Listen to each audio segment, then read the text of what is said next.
You must be the ones tasked by the Academia with renovating Aru? That's right. Good afternoon. I'm Kaveh, and these two are Termezi and Naisaburi. Hey, I'll hate them! Come and introduce yourself! We've met before. This is Thoth, the Ibis King, and everyone knows these two. Afternoon, gentlemen. I've only ever seen these two in murals! Ah, the paintings in the temple. They show us chatting, playing cards, playing chess. Precisely the activities we most enjoy, funnily enough. No, only you enjoy playing chess. We were just humoring you. I wouldn't go that far. Back to the matter at hand. A preliminary assessment by the Academia indicates that this project requires expertise in various disciplines, including the deciphering of ancient texts, mechanical engineering, the restoration of ancient ruins, and elemental theory. The most capable minds in their respective fields are here before you. If there are no objections, we'd like to begin our work. The artisans who built Aru for Al-Ahmar gave their very lives to create this splendid work. Follow their example by giving your utmost devotion to this project. I didn't know that. We'll do our best, of course, but we certainly won't be sacrificing our lives. Such brazen words. Humans these days are a far cry from their ancestors. What little respect you show for King Deshret. No, that's not what he meant. Please, don't mind him. He shares your sentiments, just not your, penchant for hyperbole. Assuming that's what you were going for? I just think it's important to manage expectations. Forgive my lack of courtesy, but we simply can't sacrifice our lives to the gods on completion of the project like people in the legends of old. Here's a first draft of the project proposal for your perusal. Please let us know if you have any requests. Normally, I'd have made it look a lot more visually appealing, but we were really pressed for time on this occasion. I hope you'll forgive me if it's a little rough around the edges. Naturally. If my fellow ministers deem this meager display of respect sufficient, I suppose I can consider agreeing to their proposal. Why are you so preoccupied with the ostentatious displays of respect to Al-Ahmar? We should be trying to make things easy for them. You never know. We might have to rely on these young people to look after us in our old age. Exactly. This is Aru's mainframe. Be reminded to use it with great caution. We certainly will. Thank you for your assistance. You may attempt to lay out punishment should you so desire, though I'm afraid it would be futile. You and I both know that certain components of Aru can only be operated by humans. King Deshret always believed in humanity. Still, the reason that Aru's modules are designed that way is not so much because he trusted them, but more because he was wary of you. Is that true? No wonder human artisans helped to build Aru then.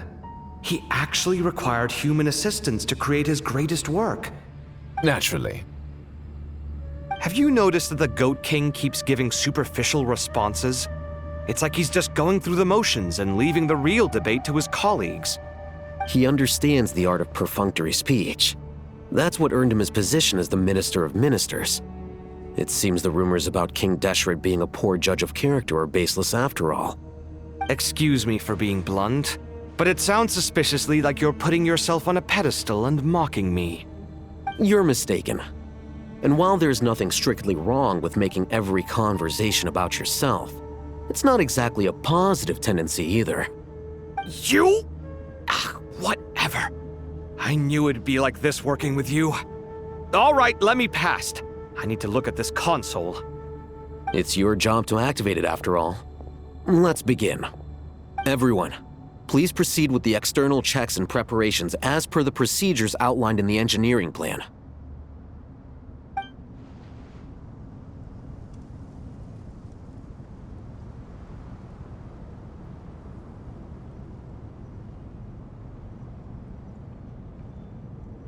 Hello there, youngsters. Whoa, the Ibis King came to life. What do you mean, came to life? I've been alive the whole time. You did say we could start our research, right? Are you having second thoughts now? I've reviewed the proposal. The work you're planning to carry out on this grand device is ambitious in its scope. You have ample confidence in your abilities, I take it? I wouldn't say I'm feeling hugely confident, but given how bad things are, I'd rather at least try something than sit around waiting to die. You are the top scholars of your day. I trust you are aware that there are countless links between Aru and the Akasha? Aru and the Akasha? But I thought the Akasha was the Academia's greatest technological accomplishment, created years ago by the Dendro Archon to help her people access knowledge. And you too? Do you not know either? You've read the instruction manual, right? You tell them. An instruction manual? The Akasha has an instruction manual? The Dendro Archon is a kind and thoughtful god indeed. It used to sit on a shelf in the corner at the House of Dana. Not the most popular read. If the manual is to be believed, Aru was in fact the original inspiration for the Akasha system. what? But there are so few records about Aru anywhere. And practically none of these scientific expeditions into the desert had anything to do with it. Ah, but this is something you could not possibly have known. You may have heard many stories about the desert, but what is the most important aspect of history? Consider this a quiz. Anyone from Vahumana present? I'm from Vahumana. It's, well, veracity. Precisely. And a large part of veracity is the chronological order in which events occur. I may as well tell you. In the beginning, Nabu Malikata, the goddess of flowers, descended upon Sumeru. The glory of the heaven was within her. She brought life, oases, and knowledge to this land. Then she created the Jinn, enlightened them, and ordered them to serve her. Two other gods also walked upon this land where wisdom flowed in abundance, and the three met beneath the great green trees. It was the first and greatest alliance. We should speak with reverence of this covenant between the three, which transcended both time and life. For they promised that in Sumeru, wisdom would be shared with all. All the great changes in Sumeru's history began with the goddess of flowers. For King Deshret's sake, she pried into the secrets of Celestia, and for this was burned to ashes by the flames of wrath. So grieved was King Deshret by her passing that he lost all interest in state affairs and devoted himself instead to the knowledge that she had brought back. It was after learning of the technology from that floating island in the sky that he first conceived of Aru. And so, the Akasha was inspired by Aru, while the basis for Aru itself came from Celestia's technology. Well, if the two share a common technological origin, then connecting one system to the other is an entirely feasible idea. Unbelievable. Have you no reverence at all for celestial technology? No, I do, but there's no time for that. The schedule is too tight. Blame it on the deadline. Perhaps you could try coming up with our cutoff dates. You know what it's like having to turn around 5 different drafts in one day? I wouldn't wish it on my worst enemy. Yeah, also, Sir Ibis King, you don't plan on getting directly involved at all, do you? Yes, well, you strike us more as having come to give a popular science lecture. Or, wait, does this count as more of a first-hand witness statement? Neither. Anyway, this sounds like far too much work for me. Still, if Aru is so powerful, why didn't King Deshret use it for more ambitious ends? Because it was never fully completed. King Deshret had grand plans, but he perished before they could come to fruition. In the beginning, his wish was to create something that could rival the very world itself. The Lord of Flowers sacrificed everything for that ambition. What he desired, she bestowed, and thus was knowledge brought into the world. Her courage and sacrifice had to be honored with the most splendid of monuments, or King Deshret would surely have deemed it a grave injustice. And that monument, built from knowledge and technology, etched with a sacrificial and courageous love, even in its unfinished form, it deserves to be treasured. At that time, King Deshret said the following to the Lord of Dendro. Since we share an eternal covenant, I shall never be your enemy. Hence, the fruit of wisdom from the heavens is not to be devoured. Remember, it is not that I lack the power to become the enemy of wisdom. Yet you and she have taught me much and shown me kindness. For this, I cherish you both. In the end, Aru was only used to store a portion of the souls. It was but a primitive form of the masterwork the king had envisaged.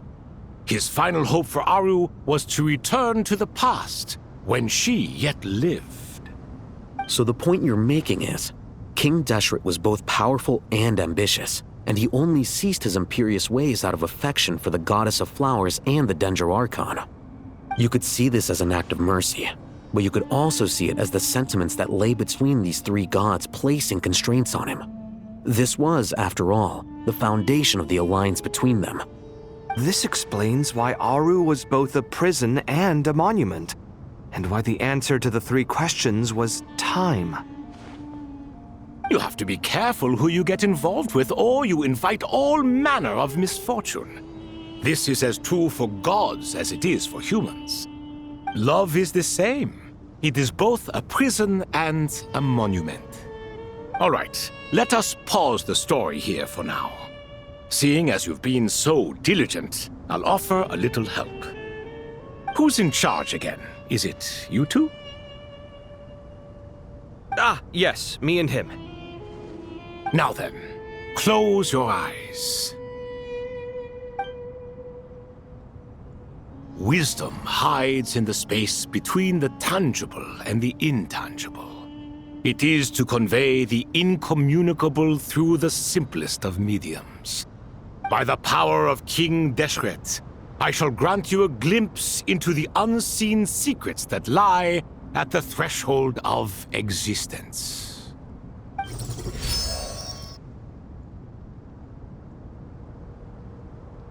Where did this come from? Is it a new mechanism? It looks more like some form of externalized information. You've rendered it visible? Just as the Akasha allows you to access a greater range of knowledge, the power of our king permits one to perceive ingenuities that do not belong to this world. This is no ordinary mechanism. It reflects the internal structure of Aru. Whether you choose to increase or decrease, keep or discard. Come, use these to achieve the outcome you desire. Looks mechanical to me. Better let me handle it, just in case. But wait, how do I get up there? Turn around. So that's where the elevator is!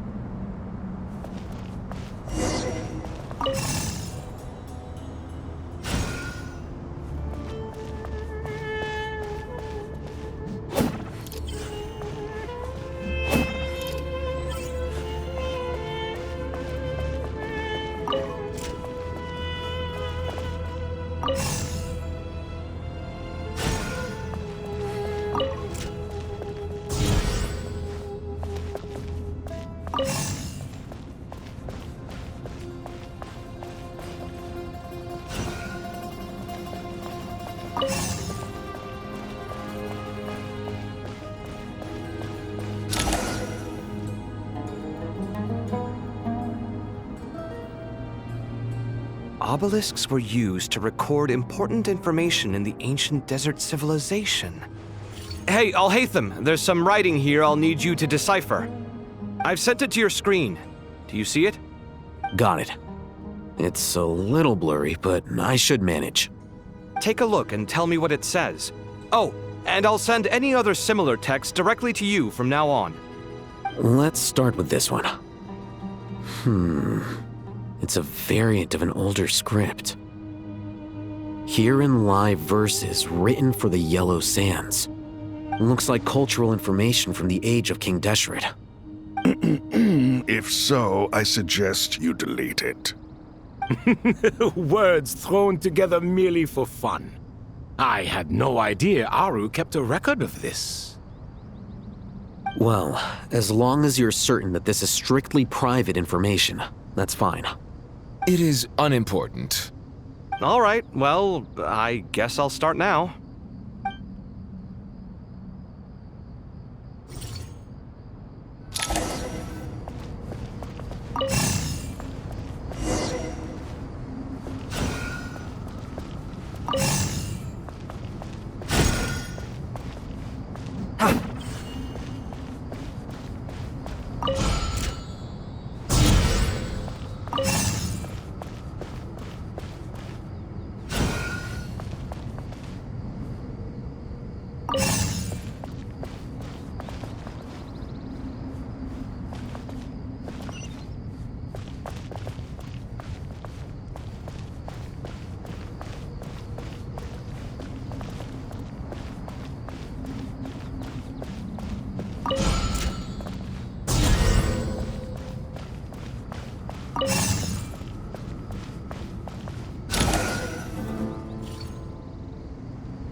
Found some more. Sending them over to you now.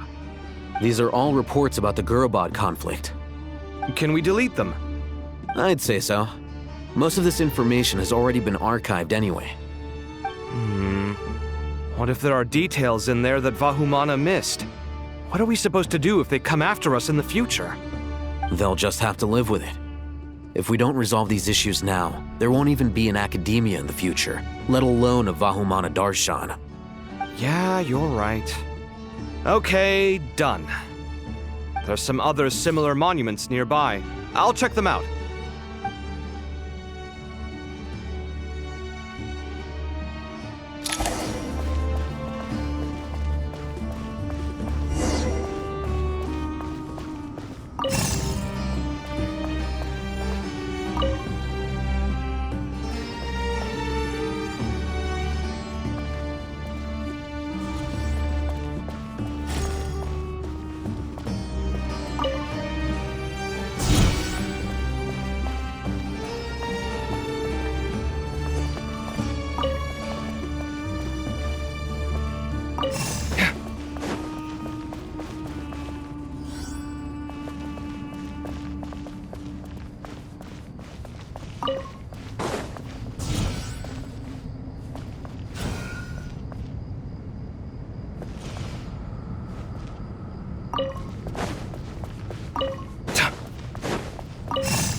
Another monument.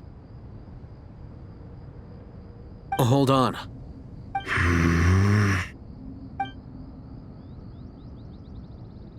You're still reading it? How long is it? It records the development and governance of the Oasis civilization.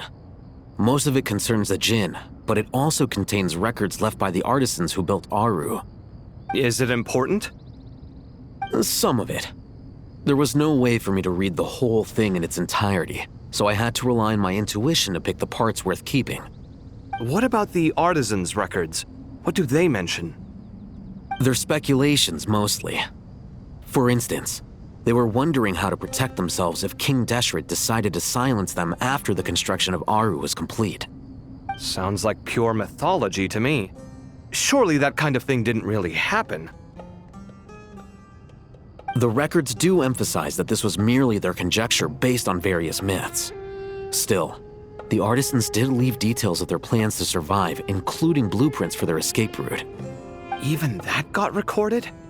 Okay, well, I'll make a copy of this first before I delete it. Is that truly necessary? You won't be needing those. No, the blueprints are important.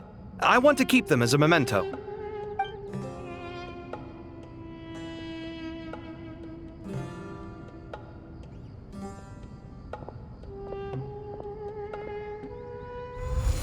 I think that should just about do it. It meets the requirements of the contingency plans, so we should be good. I gotta say, it's the strangest feeling, this cross between reality and the intangible. It's like drifting between life and death, or in and out of a dream, using my own hands to manipulate illusions that are forever out of reach. Chasing dreams in the most literal sense. Definitely a novel experience. What happens if my spirit just floats away? That won't happen. Anyway, I wouldn't celebrate just yet if I were you. There's likely to be a phase 2 of this project. All right. I'd better keep my wits about me then.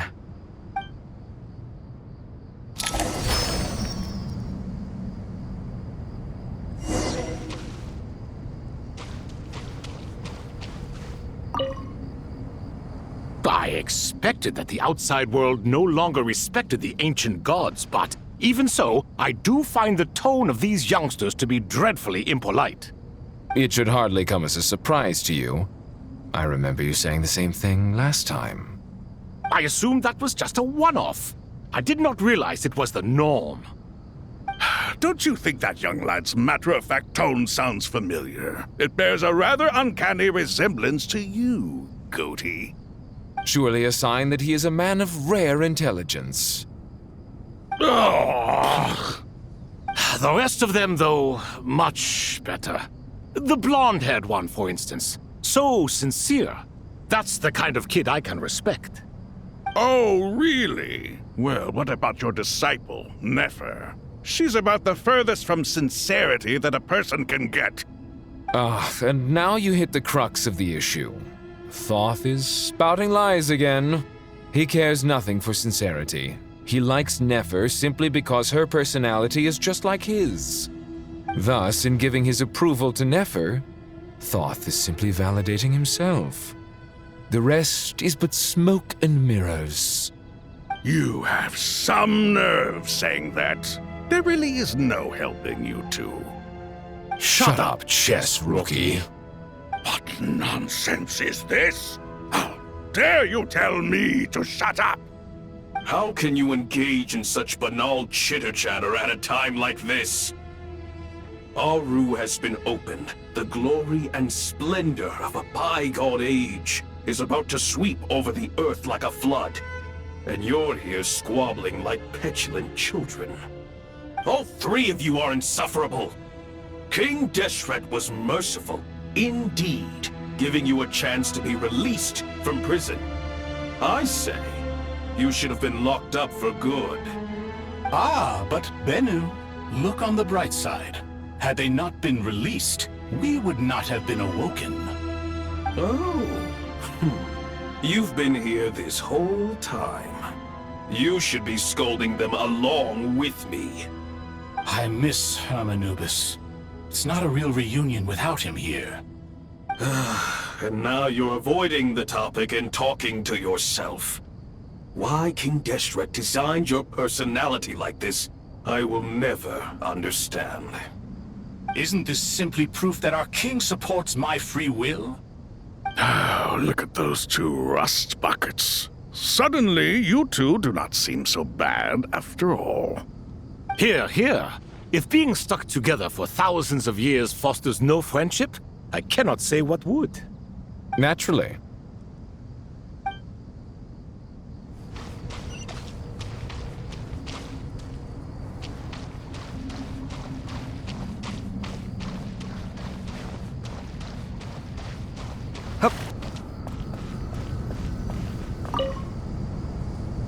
How's it going?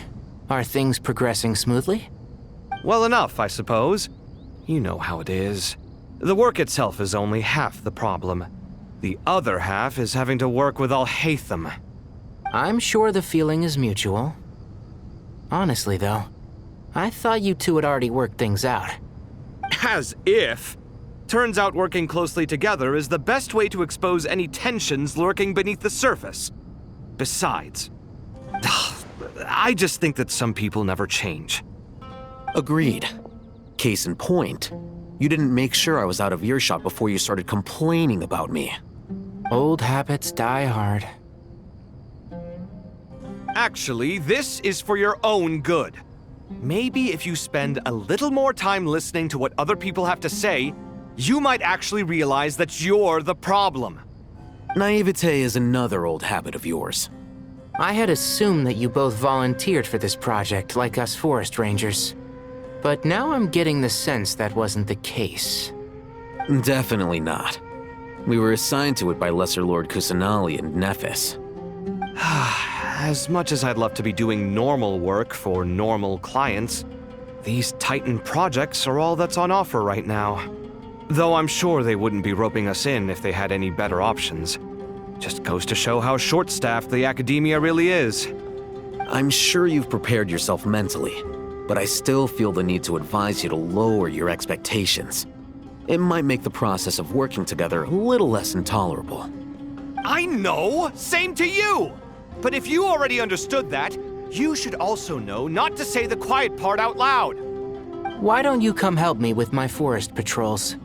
Might help you avoid any further disagreements. Good suggestion, but unfortunately, differences of opinion will always exist.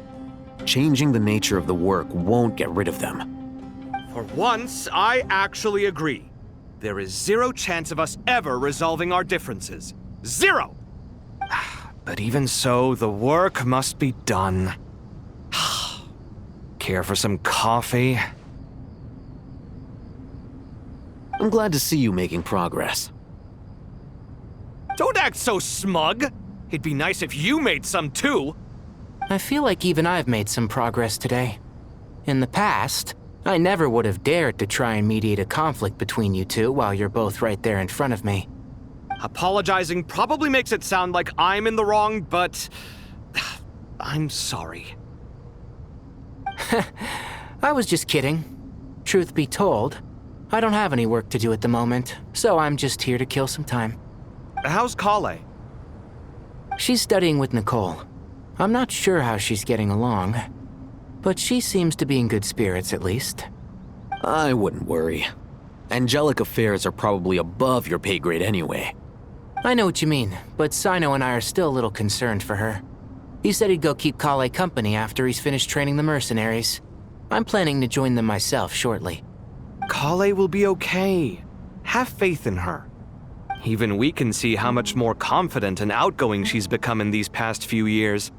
Thanks to you and Sino being there for her and providing guidance every step of the way, she can finally stand on her own 2 feet. On her own 2 feet. Does it feel bittersweet? Watching the younger generation grow up and move on? No, not yet, at least. I was just thinking, I wish there was more I could do for everyone. She'll be fine. Yeah, she will. Just try to relax.